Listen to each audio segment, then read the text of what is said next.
Hi, this is not a clip about the if clauses, which was planned, and it's not a clip about the passive, which was my plan B.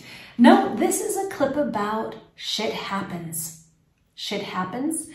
Yes, because last week, letzte Woche, when I wanted to create this clip for you, als ich diesen Clip für euch machen wollte, my phone, my cell phone, by the way, this is called cell phone if it's American English, or mobile phone if it's British English, but not handy, weil das wäre das deutsche Wort, mein Handy. So my cell phone fell on my laptop screen when I was recording for you guys. I used this, it was supposed to be something simple, es sollte, it was supposed to be. Es sollte etwas Einfaches werden. Well, the disaster happened. I dropped my phone on my screen, it cracked, and now it's broken. So, this morning I had a class with one of my favorite customers, and Laurent is his name, said to me, why don't you just make a clip and tell people what happened and use that vocabulary?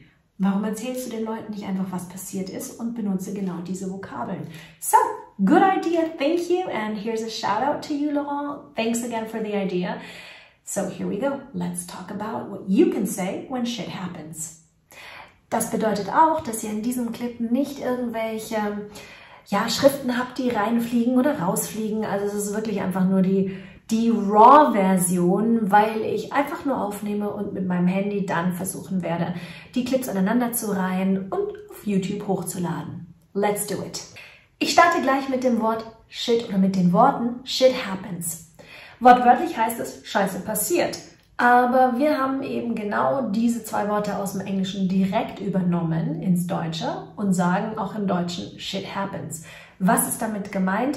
Nun, wir sagen es, wenn etwas einfach dumm läuft und statt dumm gelaufen, haben wir die Option zu sagen shit happens. Bleiben wir mal bei shit. Denn im Deutschen können wir sagen, wenn die Kacke am Dampfen ist. Wie sagen wir das denn im Englischen? Nun, im Englischen ist es, ich würde mal sagen, ein wenig visueller. Wir sagen dazu, when the shit hits the fan. Also, Fan ist der Ventilator and the shit hits the fan and the fan is running, der läuft gerade, which means, virtually speaking, the shit is everywhere. Also, die Kacke ist nicht nur am Dampfen im Englischen, sondern die Kacke ist im wahrsten Sinne der Worte überall. So, when the shit hits the fan. So what exactly happened? Was ist also ganz genau passiert? I wanted to create a clip for you guys. Ich wollte einen Clip für euch machen. And as usual, I wanted it to be as simple as possible. And so I thought, how can I make it simple for myself? Und ich habe dieses Teil aufgebaut. I set up this thing. And I set it up behind my computer. So this is my computer. And my screen was open, of course. This was set up behind. My computer's making sounds. Maybe it'll work. No, the screen is still cracked. So I set this up behind my computer, and this was set up like this. The part here is missing because I'm using it now. And well, the whole thing fell over. Das ganze Ding ist umgefallen. And unfortunately, it fell really stupidly. Also es ist wirklich blöd gefallen. Shit happens. Es ist wirklich blöd gefallen. It fell stupidly. Warum sage ich stupidly und nicht stupid? Weil, wenn ich beschreibe, wie etwas passiert, benutze ich ein Adverb. Das heißt, ich sage nicht, dass ich dumm bin. Könnte in diesem Falle auch passen. I am stupid. But it fell stupidly. Auf welche Art und Weise ist es gefallen? Wie ist es gefallen? Auf dumme Art und Weise. Und wenn ich das im Englischen mache, dann beschreibe ich eben die Aktion an sich, wie sie passiert. Und dafür kommt meistens ein LY hinten an das Wort dran, an mein Adjektiv, also an mein stupid. It fell stupidly. And it fell so stupidly that it actually cracked my screen. Es hat also meinen Bildschirm kaputt gemacht. I have a crack in it, einen Riss, but it's underneath my screen. So, I do have an appointment today. Ich habe heute einen Termin. Und hier komme ich zum nächsten Punkt. Appointment ist der Termin. I don't have a date. Not that I know of. A date is something romantic.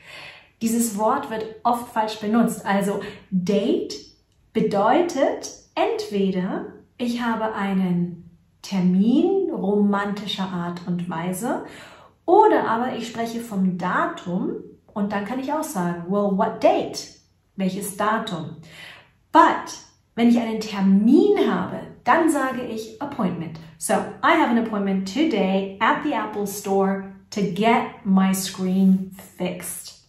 And hopefully it'll be fixed soon, so I can work with my computer again. Ich hoffe also, dass ich bald wieder mit meinem Computer arbeiten kann. But back to words for shit happens. So, what else can I say? When this happened, als das passiert ist. When this happened, als das passiert ist, I was super annoyed. Ich war echt genervt. To be annoyed, genervt sein. So, actually, I wasn't just annoyed, I was really pissed. Ich war echt sauer. I was pissed. Now, pissed is another important word because if we're speaking British English, or if you're speaking to somebody who's British or speaks British English, then to be pissed means you had too much to drink. Und naja, ihr seid eben angetrunken. Das könnte im British English sein, I'm pissed. But in American English, and I speak American English because I am half American, my other side, by the way, is Italian, is that you're really angry. I'm pissed. And of course, you can also say he was really pissed off. Das off mit Doppel-F, to be pissed off heißt auch echt angepisst sein oder eben echt sauer sein. Also wichtig auch hier to say that you're pissed in British English means beschwipst sein, angetrunken sein, but in American English, usually you are angry. So, I was fuming. I was nearly exploding. I was really, really angry at myself because how stupid can you get? Wie blöd kann man auch sein? I had secured my data for a couple of days, so I had to do that too. So, to cut a long story short, es kurz zu machen, to cut a long story short, after fuming, nachdem ich ja quasi vor Wut überkochte, I calmed down, habe ich mich endlich mal beruhigt, and thought, what am I going to do now? Was werde ich denn jetzt machen? So, I connected my MacBook to my TV screen, and thank God that worked, so I could still see all my data. Ich konnte Gott sei Dank noch meine ganzen Daten sehen.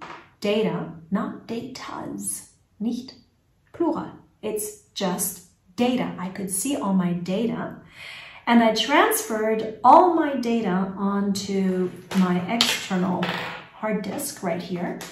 And thank God that worked as well. So 3 hours later, yeah, that was quite a bit of data. 3 hours later, I was finally finished. My computer said it only takes 50 minutes, but well, took a total of 3 hours. Es hat insgesamt 3 Stunden gebraucht. It took a total of 3 hours, and my data was on my external hard disk. And now I was very happy that I still had my old laptop, because with my laptop, I can now work. And I can actually put this on YouTube so you can watch this clip. So now that I've got the data backup and my computer running, my old computer running, I feel a little bit better, and cross your fingers, drückt mir die Daumen, cross your fingers, that they will be able to fix my screen ASAP. ASAP. 4 letters. ASAP.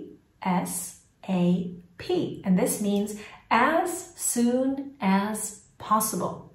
Cross your fingers that they will be able to, dass sie in der Lage sein werden, dass sie können, dass sie meinen Computer so schnell wie möglich wieder richten können.